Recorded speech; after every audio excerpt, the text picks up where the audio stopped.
파트 5 대박 주모 소비수로 또 터지다 134페이지부터 179페이지까지 읽습니다.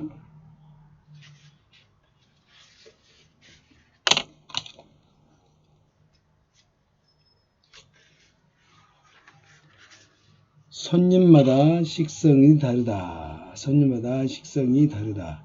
사실을 명심하고 손님마다 식성이 다르다는 사실을 명심하고 각각의 손님들이 가장 맛있어하는 하전의 크기가 얼마인지 또 어떤 해물을 좋아하는지 등등을 파악해서 머릿속에 꼭 담아두거나 종이에 적어두시오. 그리고 손님이 찾아왔을 때 그 사람이 가장 맛있게 먹었던 파전을 만들어 내놓으시오.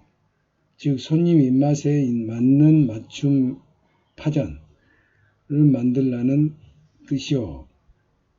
이를 일컬어 소비하게 만드는 방법, 요즘 말로 하면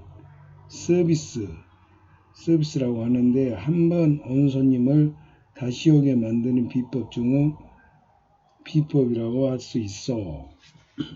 1879년 고종 16년 10월 22일 한창 추울 때 한양에 올라왔는데 머지않아 또 겨울을 맞게 되었다. 이제는 아침 저녁을 바람은 제법 차다.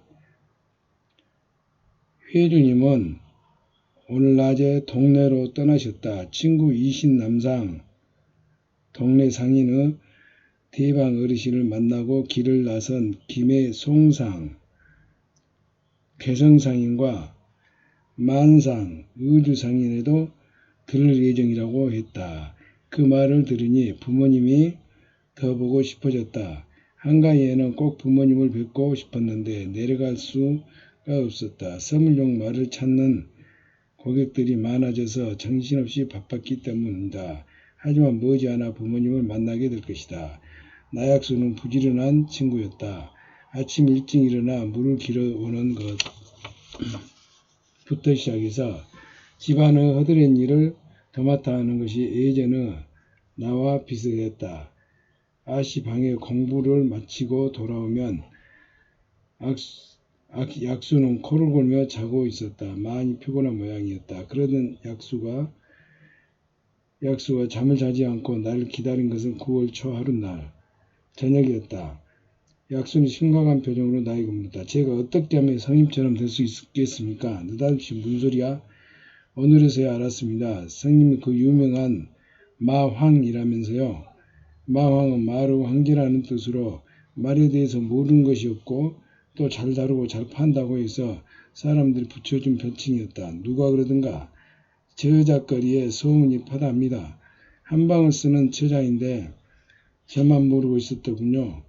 약수는 섭섭한 듯이 말했다. 사람이 그저 농으로 하는 소리네. 사람들이 그저 농으로 하는 소리네. 한 귀로 듣고 한 귀로 흘게 도와주십시오 형님. 약수는 갑자기 무릎을 꿇고 연하듯 나를 쳐다보았다. 왜 이러나? 약수 도와줄 일이 있으면 도와줄 테니 편히 앉아서 말하게. 전 이 자식아 편합니다. 내가 뭘 도와주면 되겠나? 성님 판매 비법을 전수해 주십시오. 판매 비법이라. 자네가 팔려는 것이 뭔가? 물입니다. 물을 돈 주고 사먹는 사람도 있나? 물을 판다고 하니 제가 본 김선달처럼 보이겠죠. 그러나 제 말씀 다 들으면 저를 이해하실 수 있습니다. 그럼 약수는 자신의 내력을 들려주었다. 장고로 헌령을 지냈던 아버님 제가 장원급제하여 가문의 명예를 드높이게 바라셨죠. 그러나 어려서부터 몸이 약했던 저는 공부를 제대로 할 수 없었어요. 조그만 책을 봐도 눈이 아프고 머리가 어지러지랬거든요. 아버님은 용서하고 소문난 의원들을 용하다는 소문난 의원들을 다 찾아다니며 몸에 좋다는 보약을 죄다 해와서 저에게 먹였죠.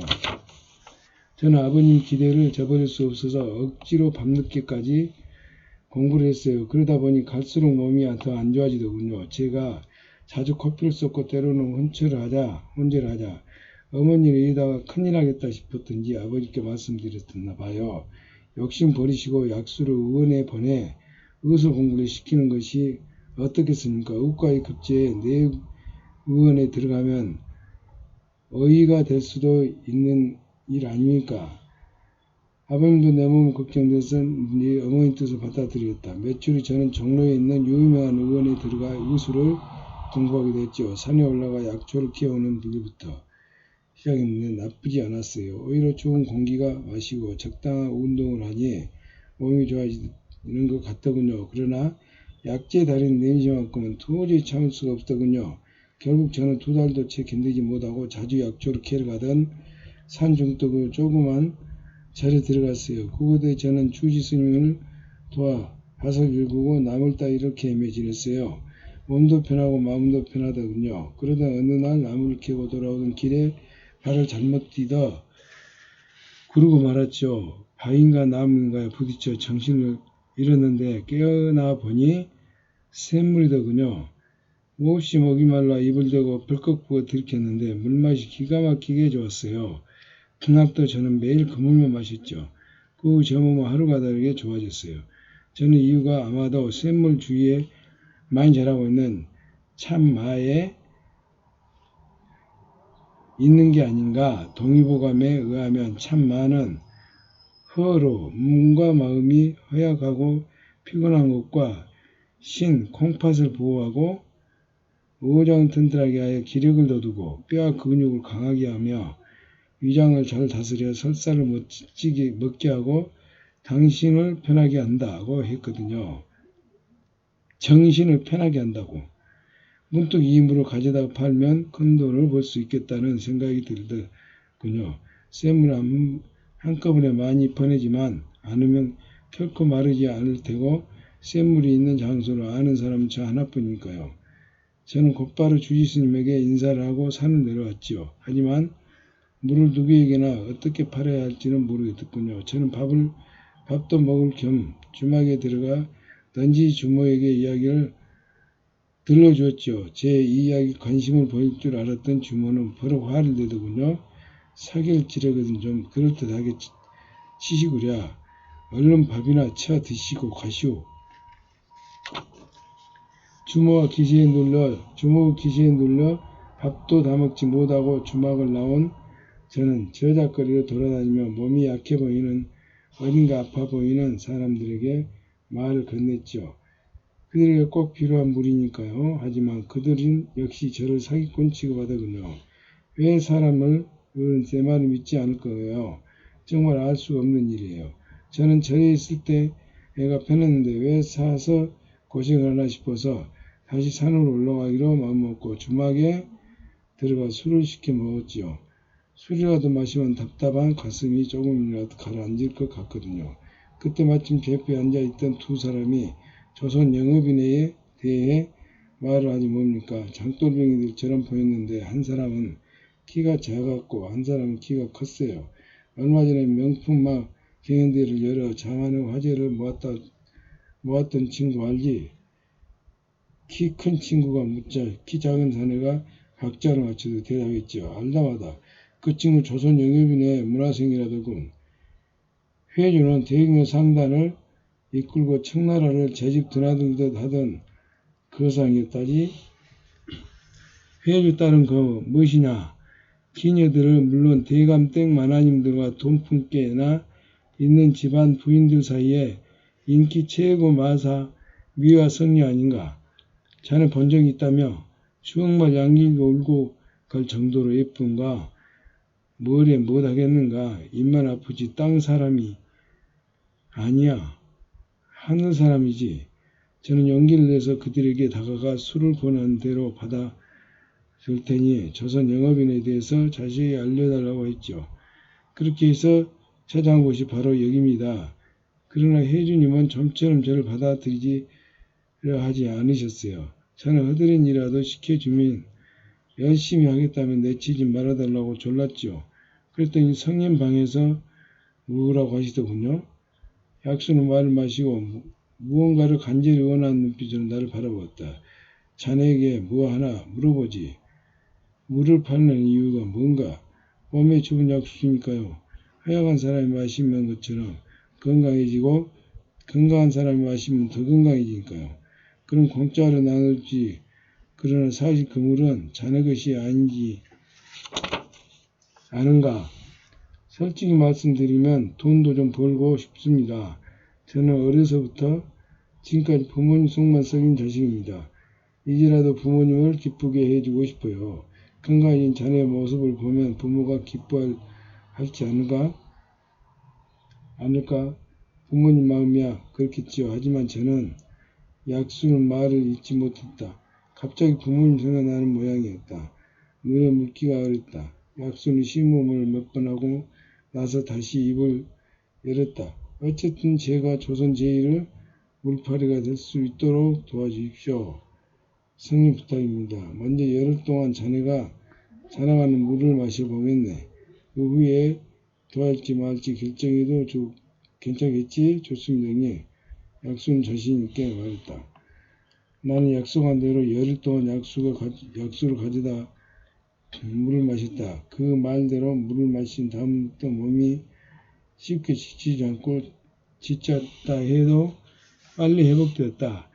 머리도 맑아져서 꾸벅꾸벅 졸지 않고 공부를 할 수 있었다. 나는 약수가 가져온 물을 사랑 아저씨에게 주면서 약수와의 사이에 있었던 이야기를 했다. 아저씨는 며칠 먹어보더니 몸이 개운해지고 피부도 좋아지는 것 같다며 나중에 문제가 생기지 않도록 산을 구입했다고 말했다. 그리고 가난한 사람들에게 돈을 받지 않고 물을 나눠주는 건 어떨까 싶네요. 저도 아저씨와 같은 생각입니다. 일단 제가 주인을 만나서 산이 있는 땅을 사드리겠습니다.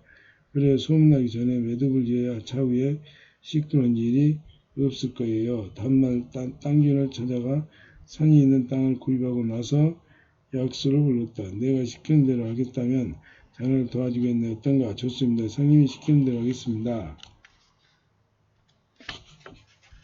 얼마 전 수현 역병이 돌았다는 건 알고 있겠지? 네, 들어서 알고 있습니다. 우선 나와 함께 샘물이 있는 곳으로 가서 물을 가득 퍼오세. 그 물을 달구지에 싣고 수현으로 가서 병치를 하느라 심신이 지친 사람에게 무료로 나눠주는 거야. 성님과 함께요? 왜 나를 못하겠나? 더군다나 돈도 받지 않고 내가 시킨 대로 하겠다고 말하지 않았나? 싫으면 그만두게. 아닙니다. 성님 하겠습니다.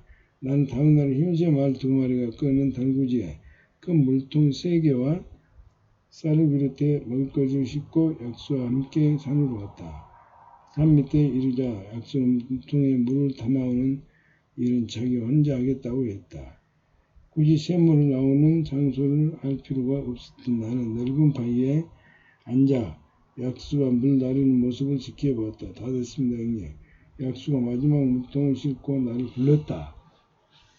고생 많았네. 약수는 무거운 물통을 들고 산길 오르내리라 힘들었는지 땀을 뻘뻘 흘리고 있었다. 나는 새끼줄로 물통이 떨어지지 않도록 단단히 동여매는 말을 몰고 수유현으로 갔다. 역병이 힘들고 휩쓸고 간 마을의 풍경을 참아가기 그지없었다. 나라에서 내 의원들을 보내고 그 훌 위에도 내주었다고 하지만 살아남은 사람들 모든 상태는 썩 좋지 않았다. 끼니를 제대로 챙기지 못하고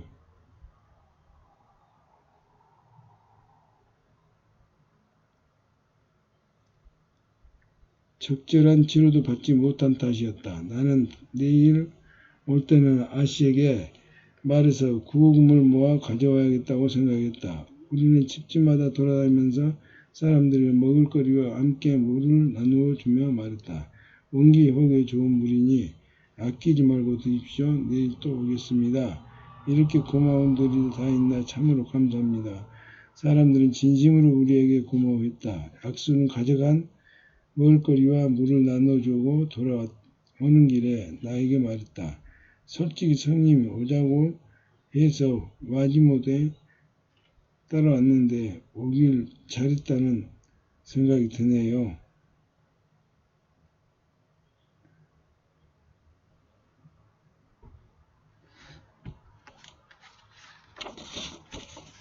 나는 저녁에 공부를 마치고 아씨 수유원으로 다녀온 일을 말했다. 내 얘기를 들은 아씨 표정이 어두웠다. 마음이 아프네요. 제가 도울 일이 없을까요? 이건 제 생각인데 우리 조선 영업인회에서 구호금을 마련해 마을 사람들에게 전달하면 어떨까 싶습니다. 아, 그런 방법이 있었네요. 좋아요. 내가 문화생들에게 얘기해서 구호금을 모아볼게요. 내일 또 간다고 했죠. 네. 언제 떠날 건지 알려주세요. 저도 함께 가겠어요. 힘들 때 저희끼리 다녀오겠습니다. 왜 제가 방해될까봐 그러나요? 아닙니다. 그럴 리가 있나요? 당황한 나 손사래를 치며 말했다. 그제야 아가씨가 웃음을 보였다. 함께 가는 걸로 알고 준비할게요. 알겠습니다. 떠날 준비를 마치며 알려드리겠습니다. 그래요. 피곤할 텐데 이제 그만 돌아가시세요. 네, 아씨 편히 주무세요. 나는 일어서서 아가씨에게 인사를 하고 방을 나왔다. 마당을 가로질러 내 방으로 들어가자 약수가 묘한 표정으로 나를 바라보며 물었다. 성님 밤마다 아시오 뭐하는 거요? 뭐하다니 말이 이상하군. 아씨에게 글을 배운다고 하지 않았나? 그거 참 알 수 없는 일일세. 야심한 밤에 아름다운 여인과 마주 앉아 있는데 공부가 되나? 쉰 소리 그만은 잠이나 자게. 물거리와 물을 챙겨 수위안에 가려면 일찍 아침부터 서둘려 하잖아. 어쨌든 부릅습니다 형님. 약수는 입바람으로 호롱불을 끄고 이불을 뒤집어 썼다. 나는 다음날 약수와 함께 아씨를 모시고 수위원으로 갔다. 오늘도 오시겠다더니 정말 오셨네. 마을 사람들의 친한 친구 찾아온 듯 우리를 반갑게 맞이했다. 우리는 어제처럼 마을 사람들에게 골고루 먹을거리와 물을 나눠주었다. 일이 어느 정도 나아도 되자 아씨는 문화생들에게 모은 고금을 넣은 봉투를 나에게 주며 마을 어른들에게 전하라고 했다. 나는 마을 어른들을 찾아가 아씨에게 받은 봉투를 건넸다. 이건 뭔가요? 마을 어른이 고개를 걷어담 물었다. 열어보시면 아실 겁니다. 마을 어른들은 조심스럽게 봉투를 열어보았다. 순간 마을 어른들이 깜짝 놀란 눈으로 나의 봉투를 번갈아 쳐다보았다. 생각지도 못했던 큰 돈이 들어있는 듯 했다. 마을 사람들은 성치 않은 몸을 이끌고 동구밖까지 나와 우리를 병했다. 그들과 헤어져 집으로 돌아오는 내내 아씨를 기쁜 표정으로 감추지 않았다. 그 모습을 바라보는 내 마음을 흐뭇했다. 그날 이후부터 약수 혼자 달구지에 시험물을 가득 담긴 물통을 씻고 수연을 먹었다. 나는 약수 입을 통해 마을 사람들이 차츰 건강을 찾아가고 있다는 이야기, 우리가 전해준 구금으로 농가 밭을 사들여 농사를 지을 준비를 하고 있다는 이야기를 들었다. 참으로 반가운 소식이었다. 내가 약수를 들은 이야기를 전하자 아씨도 기쁜 듯 환하게 웃었다. 나는 붓을 든 채 다가가 고운 잠든 약수 얼굴을 들여다봤다. 언제부턴가 사람들은 그를 가리켜 약수성자라고 불렀다. 약이 되는 샘물로 병든 사람들과 힘없고 가난한 백성들을 돕는 성자 같은 사람이라는 뜻이었다. 이 얼마나 멋진 별칭인가.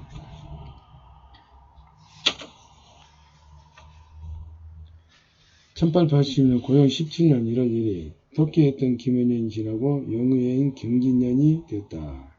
해가 바뀌었는데 혜준님은 아직까지도 돌아오지 않고 있었다. 사랑아씨는 추운 이 날씨에 어디서 어떻게 지낸지 모르겠다고 혜준님 걱정 태산 같았다. 나도 은근히 혜준님을 걱정됐다. 약수는 피곤할 텐데 자리에 눕지도 않고 뭐하느냐며 내 일기를 기웃거리다 방금 잠이 들었다. 어린아이처럼 순진한 친구였다. 내가 날씨와 함께 먹을거리와 샘물을 달구지에 싣고 수유원을 찾은 이유는 두 가지였다. 하나는 병약하고 가난한 사람들을 도우려 하는 것이고 다른 하나는 샘물이 몸에 좋다는 사람을 널리 알리기 위해서였다. 내 예상대로 샘물에 대한 소문은 수위원에서부터 인근 마을을 각 지방에 퍼져나가기 시작했다. 입소문이 일단 한번 번지기 시작하면 퍼지는 속도가 산불이 일어난 것처럼 빠른 특징이 있다. 약수 명칭은 높아질수록 그를 찾는 사람도 많아졌다. 약수는 처음 한동안 샘물을 원하는 사람들에게 물을 가져다 주었다. 그러나 샘물을 원하는 사람들이 눈덩이처럼 불어나지 않냐. 약수는 도저히 감당이 안 되는지 조선 영입이나 근처에 있는 허름한 집을 사서 물방을 만들고 손님을 받았다. 약수가 운영한 물방은 식전 대바람부터 찾아오는 손님들로 북적거렸다. 새벽에 물을 기르와 손님들이 달라는 대로 물을 주고 돈을 받아 챙기는 것이 약수의 일이었다. 하지만 가난한 사람들에게는 절대로 돈을 받지 않았다. 약수는 병에 걸렸어도 돈이 없어 치료를 받지 못하는 이들에게 도움을 주고 싶다며 다시 의술 공부를 시작했다. 나는 약수에게 말했다. 내 생각에는 집안에 위급한 일이 생겼을 때 이를테면 한밤중에 어린 나이나 나이든 노인이 갑자기 설사한다든가 토한다든가 기침을 심하게 할 때 손쉽게 증상을 가라앉힐 수 있는 방법을 책자로 만들어서 가난한 사람들에게 나눠주면 어떨까 싶네. 가능하겠는가?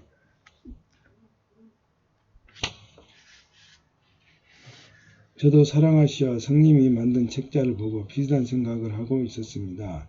성님 충분히 할 수 있습니다. 잘됐군. 책자는 자네가 명성을 더욱더 크고 단단하게 만들어줄 것세. 우연찮게 좋은 물을 발견해서 그걸로 먹고 사는 놈입니다. 부모님도 이제는 저를 사랑스러워 하시고요. 어려운 사람들을 도울 수 있는 일이라면 뭐든 할 작정입니다. 그 마음을 잊지 않고 변치 말게. 나는 웃으며 약수의 어깨를 토닥여 주었다. 약수가 사랑스럽고 되긴 했다. 하지만 걱정되는 부분이 있었다. 약수는 아무래도 샘물이 있는 곳을 알려주지 않았다. 그것만큼은 나와 사랑니 아씨에게도 비밀로 했다. 약수는 새벽 일찍 일어나 혼자 달구지를 끌고 산에 가서 물을 길어왔는데 그러다 물을 탐내는 흉악한 놈들에게 좋지 않은 일을 당할 수도 있었다. 또 하나 충고하고 싶은 것이 있네. 우여가 뛰어난 사람을 구해 자네 곁에 두는 것이 어떤가? 지금은 자네가 뒤를 걷는 검객들을 요령껏 잘 따돌리고 있지만 언젠가 덜미를 잡히고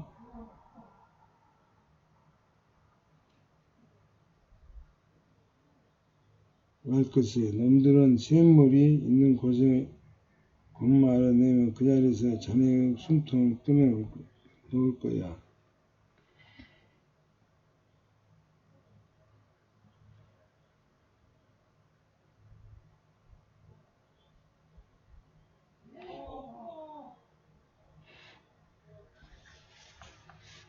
성님도 짐작하고 계셨군요. 그렇지 않아도 여기저기서 말을 알아보고 있는 중입니다. 말을 더 빨리 구했으면 좋겠군요. 목숨을 귀중한 것을 살아 있어야 돈도 벌고 또 좋은 일도 많이 할 것 아닌가.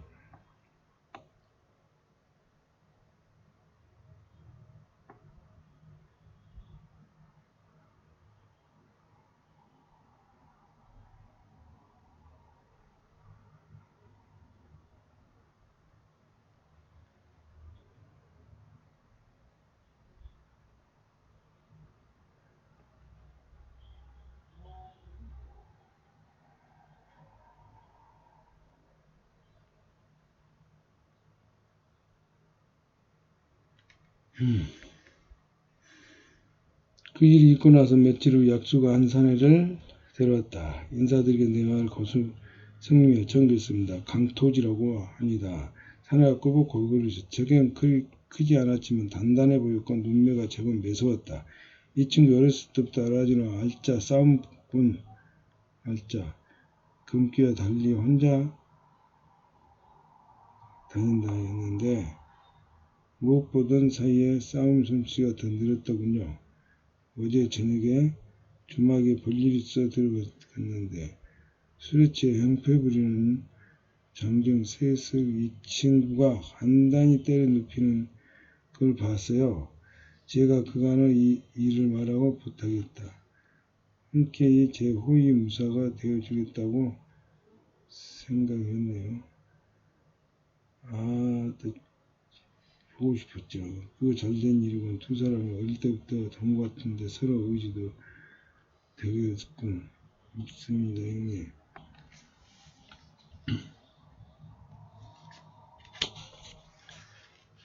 약수는 터지 어깨를 툭 치며 밝게 웃었다. 터지도 약수 어깨 운동을 따라서 씩 웃었다. 애써 보이는 눈매와 달리 웃는 얼굴이 어린아이처럼 선했다. 그날밤 나는 사랑아 씨에게 수일 내로 동네에 다녀오겠다고 말했다. 더 추리기 전에 부모님을 뵙고 와야겠어요. 그래, 많이 보고 싶겠네. 여기 온 지도 꽤 됐죠. 6월에 왔으니 벌써 5개월이 지나 흘렀네요. 사랑아 씨는 한동안 말없이 고개를 끄덕였다. 그러다 갑자기 나를 쳐다보며 나도 같이 가면 안 될까요? 네?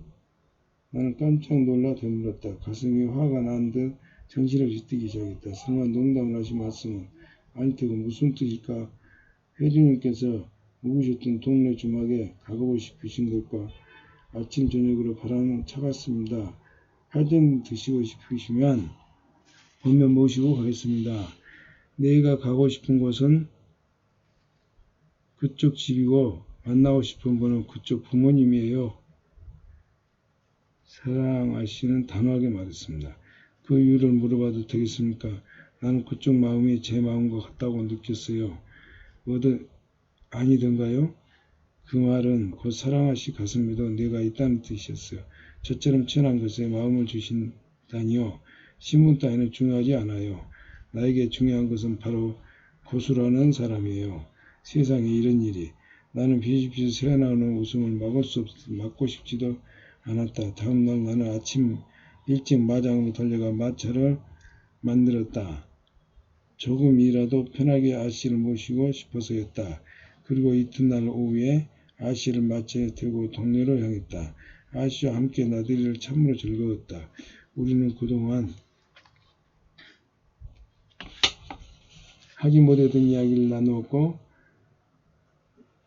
서로 더 깊이 이해하게 되었다. 문경에서 하룻밤을 묵고 부지런히 길을 재촉해 저녁 무렵 동네에 도착한 우리는 곧바로 부모님을 찾아뵀다.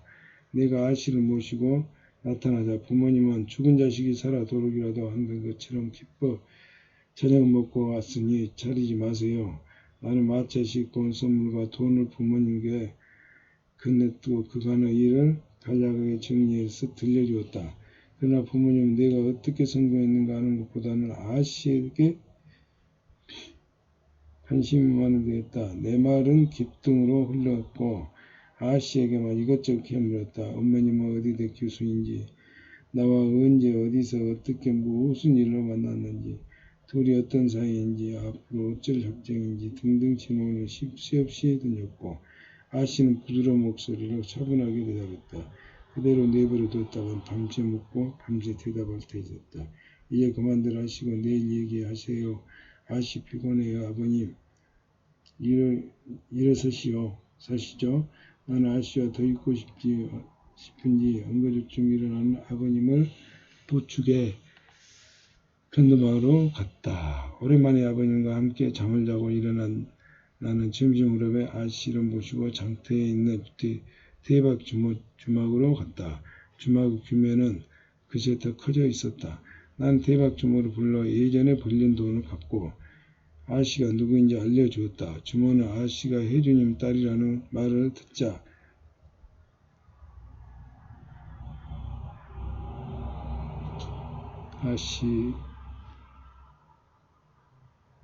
반색을 하며 절을 하듯 허리를 숙였다.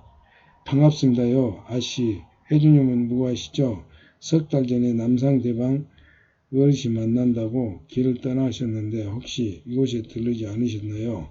당연히 들리셨죠. 호호. 혜주님은 들을 때마다 도움이 되는 말씀을 듬뿍 해주시고 가셔서 저는 늘 고맙게 생각하고 있어요. 호호. 이번에도 너무 좋은 것을 알려주셨어요. 호호. 저에게 이렇게 말씀하시더라고요. 심오한 손님마다 식성이 다르다는 사실을 명심하시고 각각의 손님들이 가장 맛있어하는 파전의 크기가 얼마인지 또 어떤 해물을 좋아하는지 등등을 파악해서 머릿속에 꾹 담아두거나 종이에 적어 두시오. 그리고 손님이 찾아왔을 때 그때 그 사람이 가장 맛있게 먹었던 파전을 만들어 내놓으시오. 즉 손님의 입맛에 맞는 맞춤 파전을 만들라는 뜻이요. 이를 일컬어 소비하게 만드는 방법, 요즘 말로는 서비스라고 하는데, 한 번 온 손님은 다시 오게 만드는 비법 중의 비법이라고 할 수 있어. 손님에게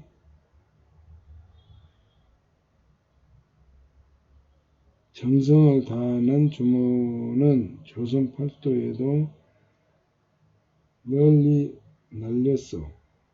부모만이 정성 다하는 것은 아니란 말이요. 따라서 주문하는 특별한 방법으로 다른 주막에서부터 받지 못한 대접을 해야 하오. 그럼 손님들은 분명 크게 기뻐할 것이오. 손님을 기쁘게 하는 것이야말로 진정한 소비수라고 할 수 있지. 또 하나, 일에 7일 중 하루는 자작파전의 날로 정해드리고 싶소. 손님이 직접 파전을 만들어 먹을 수 있도록 해보시오. 그리고 손님들의 반응이 좋으면 맛있는 파전 만들기 대회를 열도록 하시오. 기계의 이름을 널리 알리는 데 큰 도움이 되었다. 회장님 말씀드렸더니 손님들이 참으로 좋아하시더라고요. 호호. 주모 입가에는 웃음이 딱 달라붙어 있었다. 그새 주막이 더 커진 이유가 있었군. 나는 주막을 둘러보며 말했다. 혜주님 덕분이죠 뭐. 참 내 정신 좀 보게. 아씨 여기 이럴 게 아니라 어서 방으로 드시죠. 날이 춥습니다. 뜨끈한 방 안에서 제가 내오는 음식이 마음껏 드세요. 돈 낼 생각을 아예 마시고요. 주모는 우리를 방으로 안내하고 두레상 여럿이 둘러앉아 먹을 수 있게 만든 큰 상에 고기와 생선, 파전 등 음식을 가득 차려 들여보냈다. 여러가지 음식 조금씩 맛본 아씨는 그 중에서 파전이 가장 맛있고 모양도 독특하다고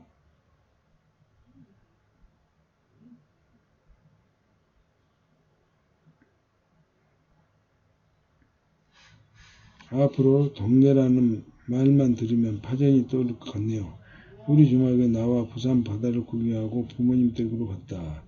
아니나 다를까 부모님 역시 한상 가득 음식을 차려놓고 우리를 기다리고 계셨다. 오늘처럼 먹다가 금세 배가 터져 죽을 것 같았다. 밥상을 울리고 밤새 이런 이야기를 주고받은 우리는 날이 밝았을 때쯤 잠자리에 들었다. 눈을 떠보니 해가 중천에 떠 있었다. 아씨와 나는 서둘러 떠날 준비를 갖추고 마차에 올랐다. 부모님과 헤어지는 것이 섭섭했지만 어쩔 수 없이 또 혜준이와 안 계시는 마당에 사랑아씨마저 올해 초석이며 조선 영업인의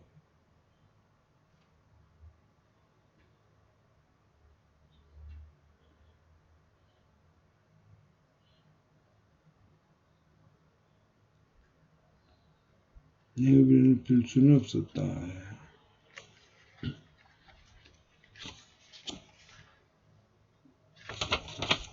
이틀 후 한양에 올라온 나는 마차를 마당에 두고 아씨와 함께 조선 영업인으로 갔다. 우리가 문을 열고 들어서자 문화생들이 우르르 몰려나와 반갑게 맞이했다. 물방에서 물을 팔던 약수도 소식을 듣고 달려왔다. 약수 옆에는 토지가 그림자처럼 서 있었다. 이래만에 뵙네요. 두 분 다 안색이 좋아 보십니다. 자네도 신수가 훤하군. 요즘엔 검개들이 뒤를 밟지 않나? 토지가 제 옆에 딱 붙어서 있는데 감이 어딜요?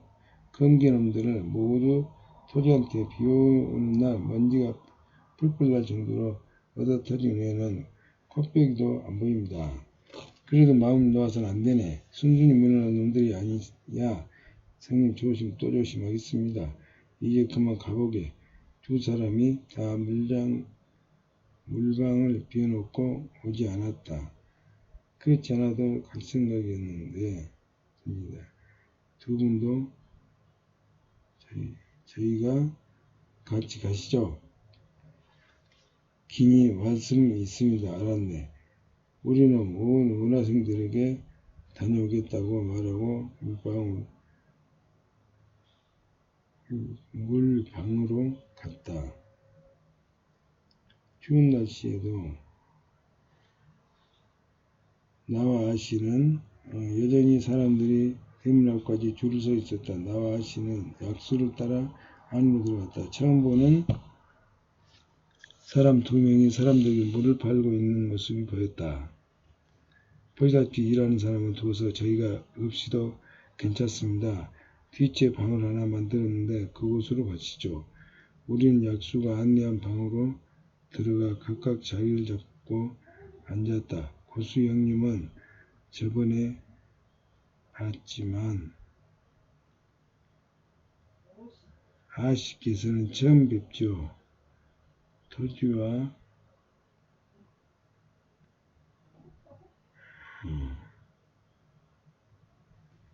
인사드려 혜진 따님이시라 말씀드렸습니다. 강토입니다. 저희도 그래서 알고 있습니다. 싸움을 아주 잘한다면서요. 아주 잘은 아니고 맞지 않을 정도 합니다. 토지가 쑥스럽다는 뒷동주를 끄적거렸다. 제가 오늘 두 분을 모신 건 토지 때문이에요. 토지도 좋은 선 영업인에 들어오고 싶답니다. 그 이유는 직접 말할 거예요. 토지는 잠시 눈을 감고 무엇보다 무엇인가를 무엇인가 생각하니 무겁게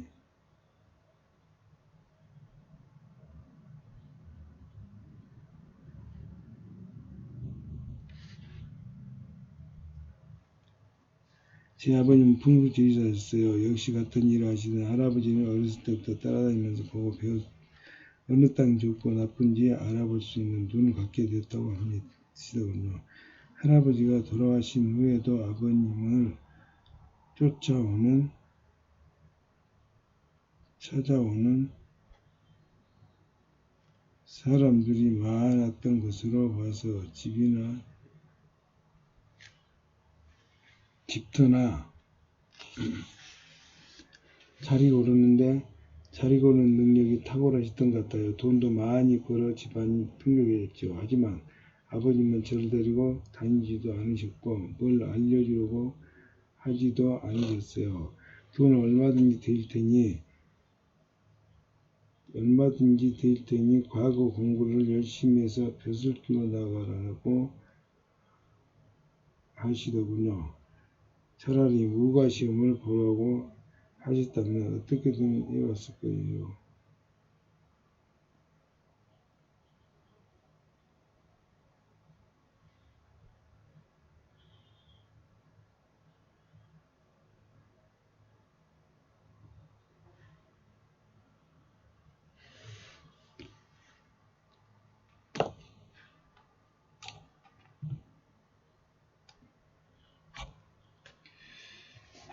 책만 들여다보고 있으면 졸음이 쏟아지는데 무슨 공부를 하겠어요. 어쨌든 그것 때문에 약수와 친해지게 됐지요.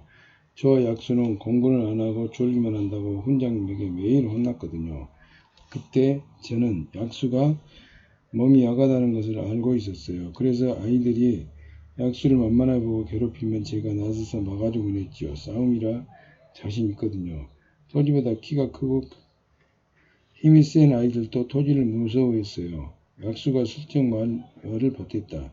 토지는 그런 약수를 보고 씩 웃더니 얘기를 계속했다. 15 되던 해 약수가 먼저 식당을 그만두었죠. 저에게 약방에 들어가 의술을 공부하게 됐다고 하더군요. 약수가 떠나고 나서 저도 곧 고향으로 떠났어요. 아버님 공부하기 싫으면 집을 나가라고 하셔서 아버님 말씀을 따랐죠. 그 후 제가 어떻게 살았는지 충분히 짐작할 수 있을 거예요. 먹고 살기 참 힘들더군요. 도둑질, 강도질 빼고는 다 해봤어요. 싸움도 수다게 하고 다녔죠. 그 무렵 목수일을 하고 대패 성님을 만나지 않았더라면 저는 평생 알짜로 살았을 거예요. 저는 마음씨 좋은 대패 성님을 따라다니며 집 짓는 일을 배웠죠. 성님이 집 짓는 솜씨는 아마 조선 팔도에도 최고일 거예요. 토지는 잠시 말을 끊고 길게 한숨을 내쉬었다. 그러던 어느 날 고향의 마을 근처에 지나다 아버님이 몸져 누우셨다는 소식을 들었어요. 그 길로 달려가 아버님을 뵈었죠. 아버님은 저를 알아보고는 가까이 오라고 하시더군요. 토지는 몸을 돌리더니 옷 속에서 뭔가를 꺼내서 내밀었다. 그때 아버님 제게 주신 토지 문서입니다. 아버님은 전 재산을 털어 평창동 일대에 10결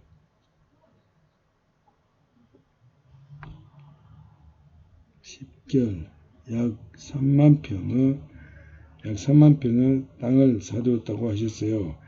정승판서를 지냈던 뛰어난 학자들이 평창동에 학당을 세우고 후학들을 가르칠 예정이었다. 학당에 들어가면 과거에 급제하는 것은 일도 아니다. 자식이 출세하기를 바라는 양반들도 너도나도 평창동에 살려고 할 것이다. 그럼 당연히 땅값이 치솟자 않겠느냐 하는 사기꾼이 말에 속으신 거죠. 꼼꼼히 아버님이 깜빡 넘어간 걸 보면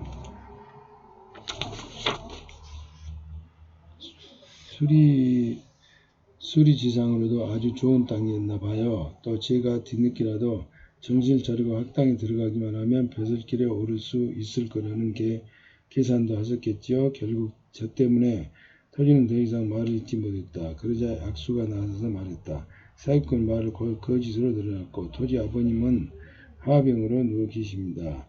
토지는 아버님이 그렇게 된 것을 모두 자기 탓이라고 생각하고 있어요. 아버님 오랫동안에 누워 계시자 저희 집을 담보로 잡고 돈을 빌려주었다는 사람이 나타났지요.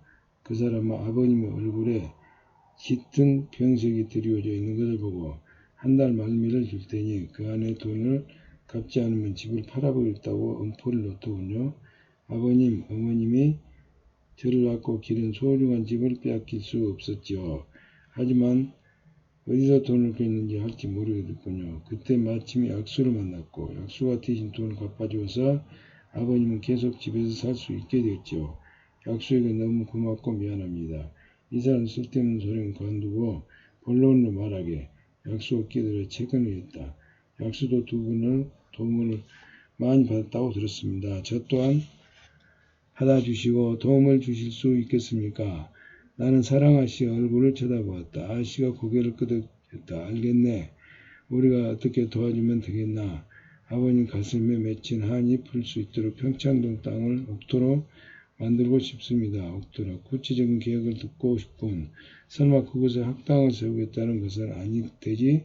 학식 높은 양반들이 누군지 모르는 제가 어찌 그 같은 일을 꾸미겠습니까? 안다고 해도 제가 찾아가서 가면 그분들이 만나주기나 하겠습니까? 저는 평창동 아버님 땅에 임금님도 탐을 낼 만큼 근사한 집을 여러 채 지어서 돈 많은 상인들에게 팔 작정입니다. 고관 대작들을 집보다 멋지게 지으면 당연히 큰돈으로 내서라도 살 것이고 돈 많은 상인들이 모이면 더 집값은 계속 올라갈 겁니다. 그럴 때 계획은 그런데 무슨 돈으로 그 땅을 집을 짓겠는 건가? 아씨와 상님에게 돈을 빌려주신다면 후일에 몇 배로 갚겠습니다. 미안하지만 그럴 수 없네. 자네 조선 영협인회에 들어오려는 목적이 뭔가? 돈을 빌리려는 것인가?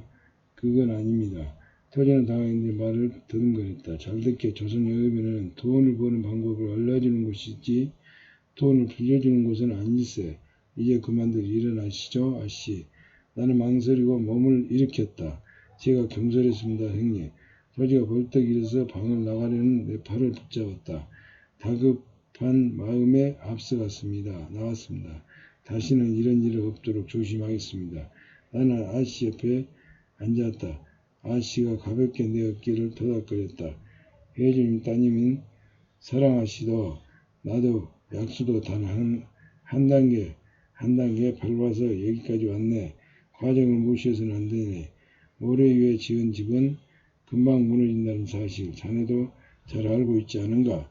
네, 성님 잘 알고 있습니다. 부자들의 특징은 돈이 안 된다고 판단되면 절대 주머니를 열지 않지만 돈이 된다고 판단되면 과감하게 주머니를 연다는 거야. 물론 자네는 믿는 바가 있을 걸세. 땅에 대한 아버님의 안목을 믿을 테고 대표 형님의 집 짓는 솜씨를 믿겠지만 하지만 그것은 냉정하게 말해서 자네 생각일 뿐이야. 돈을 빌리려면 먼저 상대에게 믿음을 줘야 하네. 자네를 믿게 해야 투자를 받을 수 있다는 뜻일세. 그렇다고 나와 아씨가 자네를 못 믿겠다는 것은 아니니까 오해하지는 말게. 그럼 자네가 투자자들에게 믿음을 얻기 위해서는 어떻게 해야 할까요? 그 전에 하나 물어보겠네. 자네 대표 형님을 따라다니며 집을 많이 지었다고 했지? 네, 그렇습니다. 상점도 지어봤나? 물론이죠. 기방이나 약방을 비롯해 저작거리에 있는 상점이란 상점은 다 지었습니다. 그러면 알게 된 것 없나? 어느 위치에 있는 상점이 들어서면 장사가 잘 된다는 것을 알게 됐지요. 집도 마찬가지고요. 어디에 어떻게 지어야 비싼 값이 팔린다는 것도.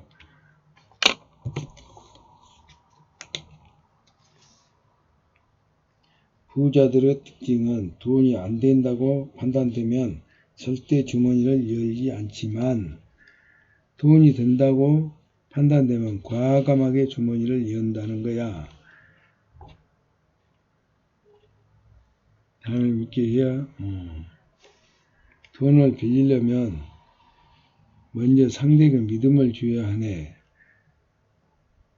자네를 믿게 해야 투자를 받을 수 있다는 뜻일세. 그렇다가 나아씨가 그럼 제가 투자를 어떻게 했나 그 전에 하나 물어보세.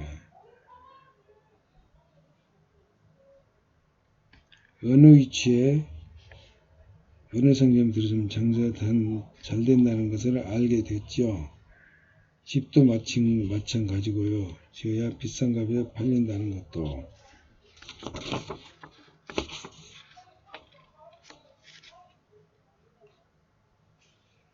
토지는 말을 하다 말고 무언가 생각이 난다는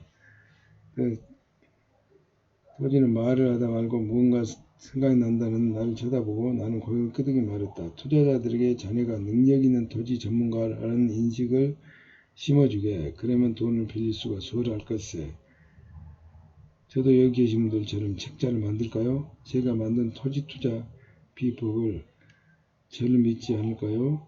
그보다 토지 투자 서당을 열어서 자네 능력을 먼저 보여주는 것은 어떨까 싶네.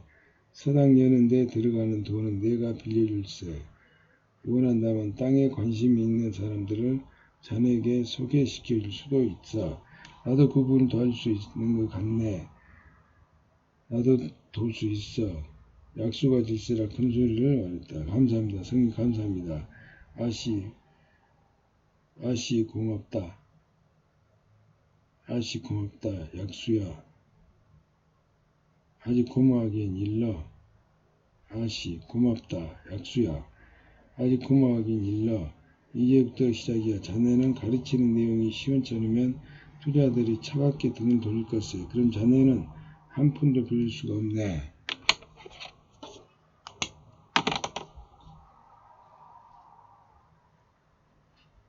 토지 투자는 열어서 자네의 능력을 보여주는 것은 어떨까 싶네. 서당을 여는데 들어간 돈을 빌려보니 그렇다면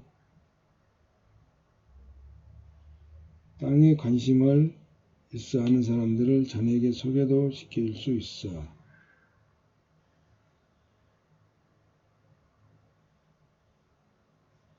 자네가 가르치는 내용이 시원찮으면 투자자들은 차갑게 등을 보겠세.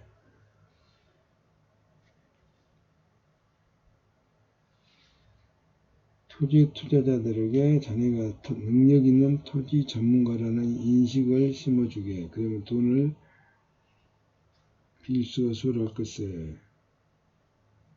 책자를 만들까요? 제가 만든 토지 투자 비법 앉아 있지 않을까요?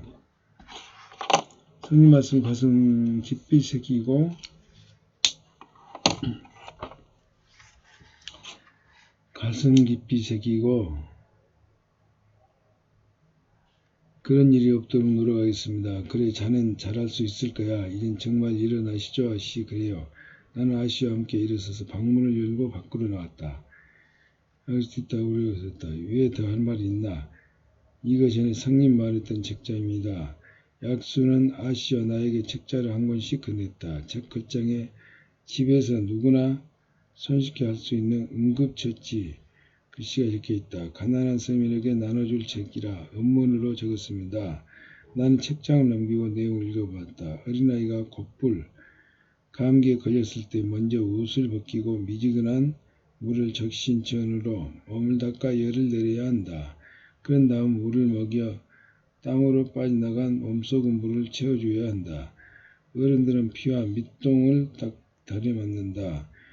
이 부분 총백이라 하는데 성질은 따뜻하고 맛은 매워 몸 안에 들어가면 밖으로 차가운 기운을 몰아내고 안으로 따뜻한 기운을 통하게 해준다. 요즘 같은 겨울철에 음식을 파 많이 넣어 먹으면 몸에 따뜻하게 보존할 수 있다. 채했을 때 먼저 무엇을 먹었는지 알아야 한다. 밥이 떡, 국수를 먹고 채했으면 엿기름을 끓여 먹고 생선을 먹고 채했으면 차조기 잎을 끓여 먹는다. 설사가 심하게 나올 때는 송화, 소나무 꽃가루를 미움에 타먹는다. 어지럼증이 있을 때는 송화 술을 담가 마시면 물리칠 수 있다.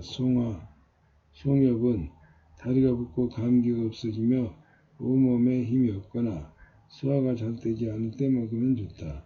동상이 갔을 때는 따뜻한 물에 담그는 것이 좋다. 그런 다음 빨간 고추를 진하게 달인 물이나 말린 가지 껍질로 달인 물건을 적셔서 동상이 걸린 부위에 바르면 가려움증이 통증이 사라진다. 성님 여기 서서 다 읽으실 작정이십니까? 약수는 먹으러는데 얼굴을 붓기며 물었다. 의소공부를 열심히 하더니 자네 이제 의원이 다 됐군. 의원이라니요? 아직 멀었습니다. 더 배우고 익혀서 부족한 부분을 하나하나 메워갈 생각입니다. 토지 많이 도와주게 자네가 선배 아닌가. 그럼요 성님에게 배운 그대로 가르치겠습니다. 약수는 말을 마치고 이를 악물었다. 이 사람 내가 뭘 어쨌다고. 당황한 나는 사랑 아씨를 쳐다보았다. 아씨는 사랑이 듬뿍 담긴 눈으로 나를 바라보며 웃었다.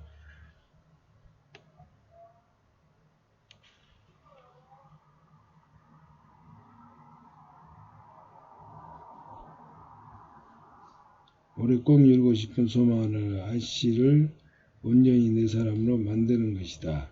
하여 내일부터 본격적으로 작업에 들어가 볼까 한다.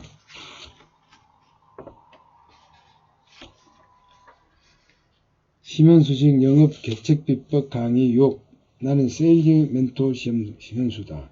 소설의 주인공인 고수와 사랑아씨 그리고 악수는 별명을 갖고 있습니다. 고수는 월천마황, 사랑아씨는 미화성녀, 악수는 약수성자이죠. 토지 또한 먼 날 옥토대군이라는 별명을 얻게 됩니다. 그리고 보니 별명에 태양계 행성의 이름이 들어가 있네요. 물론 이미 눈치챘을 줄 압니다만 이처럼 고객이 생각하는 나, 즉 고객이 나를 어떤 사람이라고 생각하느냐 하는 것이 바로 포지셔닝입니다. 내가 고객들에게 어떤 존재로 포지셔닝이 되어 있느냐에 따라서 고객에게 미치는 나의 영향력이 달라집니다. 나는 누구인가? 어떻게 인식되어야 하는가? 잠재력들이 나를 떠올릴 때 무엇으로 떠올려야 하는 건가? 예를 들어 나는 세일즈 멘토 심현수다. 나는 비즈니스 매너왕 홍길동이다. 나는 길냥이 수호천사 신봉수다.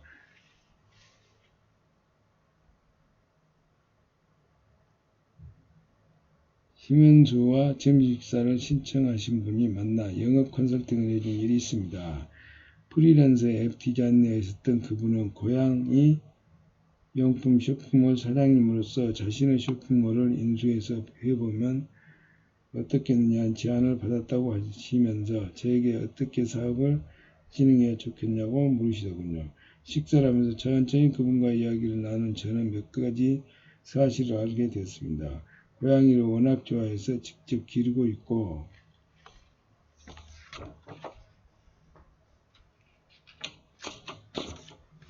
생활을 하는 길거리 고양이 보살피고 있다는 것들은요. 그분은 길거리 고양이가 배고프지 않게 매일매일 사료를 길거리에 놓아둔다고 하시더군요. 정말이지 고양이를 끔찍하게 사랑하는 분이었습니다.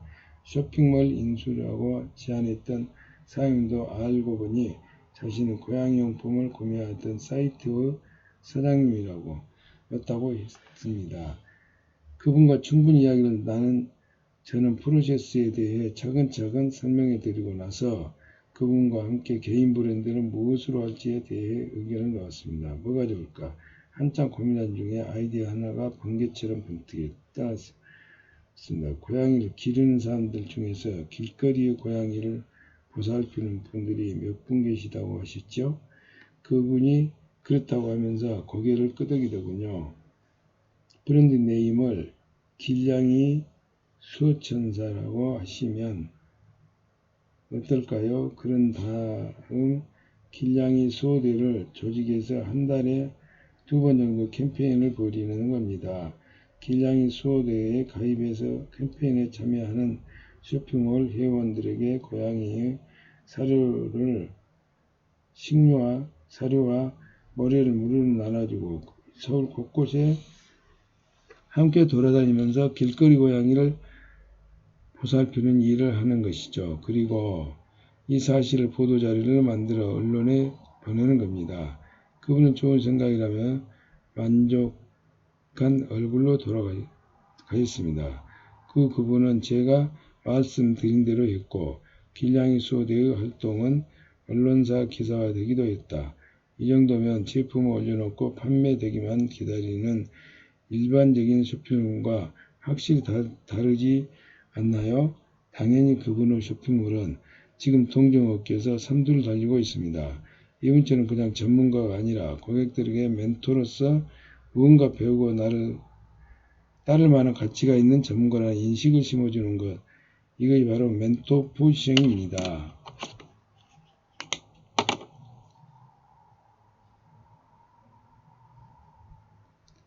그냥 전문가가 아니라 고객들에게 멘토로서 무언가를 배우고 따를 만한 가치가 있는 전문가라는 인식을 심어주는 것.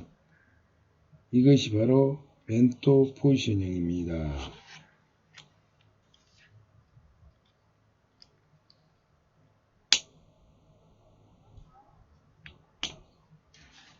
길냥이 수호대를 가입해서 캠페인을 하는 쇼핑몰 회원들에게 고양이 사료와 모래를 나눠주고 서울 곳곳에 브랜드 네임을 수호천사라고 될까요? 그런 다음에 길냥이 수호대를 조직해서 한 달에 2번 정도 캠페인을 벌이는 겁니다.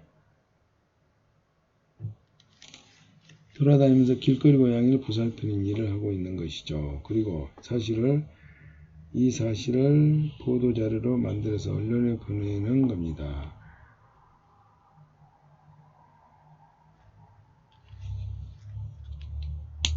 어떤 사람으로 알려지고 싶은지 정했다면 대외적인 활동을 통해 그 이름에 걸맞는 사람이라는 인정을 받아야 하는데 이 모든 것을 이미 수립해 놓은 전략을 기반으로 체계적으로 진행해야 합니다. 그렇지 않으면 일은 일대로 하고 시간은 시간대로 투자했는데 어떤 사람을 일으키고 대외적인 활동을 통해 그 이름에 걸맞는 사람이라는 인정을 받아야 하는데 이 모든 것은 이미 수립해 놓은 전략을 기반으로 체계적인 으로 진행해야 합니다. 그렇지 않으면 일은 일대로 하고 시간이 시투했는데 대하는 사람은 크게 늘지 않은 난감한 상황.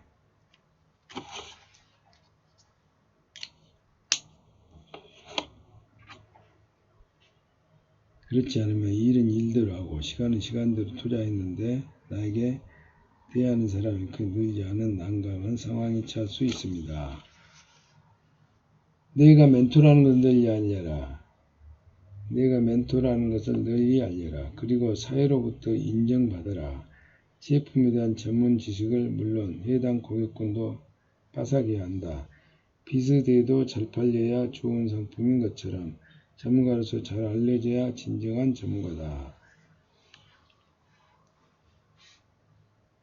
카페, 블로그, 온라인 채널, 정보집, 기사 노출, 방송, 업계지, 칼럼 기고, 지식인, 출판, 강연, 스터디, 관련 봉사활동, 오픈백과 노하우, 명함, 시컴, UCC 광고기, 소식지, 같이 나눔, 이슈, 캠페인, 사회적 여론 형성, SNS, 트위터, 고객에게 알고 지낼 가치가 있는 사람이라는 인식을 심어줘야 한다. 고객들로부터 내가 알고 지낼 가치가 있는 사람이라는 인정을 받기 위해서는 각종 매체에 적극적으로 활용하는 것이 좋습니다. 인터넷 블로그나 카페, SNS 활동을 하는 것은 기본입니다. 요즘에는 트위터 활동도 많이 하죠. 또 정보집과 정보 영상 제작, 관련 봉사 활동도 등도 시간을 들여서 꾸준히 해 나가야 합니다.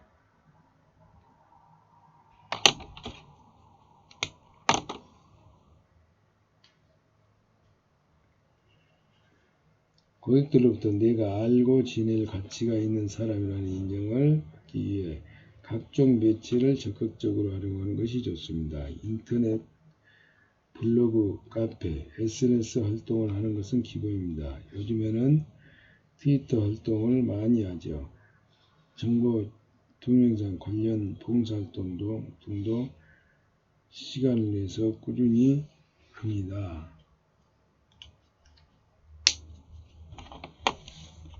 이외의 효율적인 활동으로는 칼럼 기고하는 것, 외부 출강을 다니는 것, 언론에 노출되고 있는 기획하는 것, 캠페인을 벌여 차별화하는 것, UC를 통해 빠르고 쉽게 다가가는 것 등이 있습니다. 이런 활동을 통해 수입된 TV는 체계적으로 정리해놓고 오프라인 소식지, 온라인 앱진 보내면 보다 지속적으로 친밀한 관계를 형성할 수 있습니다.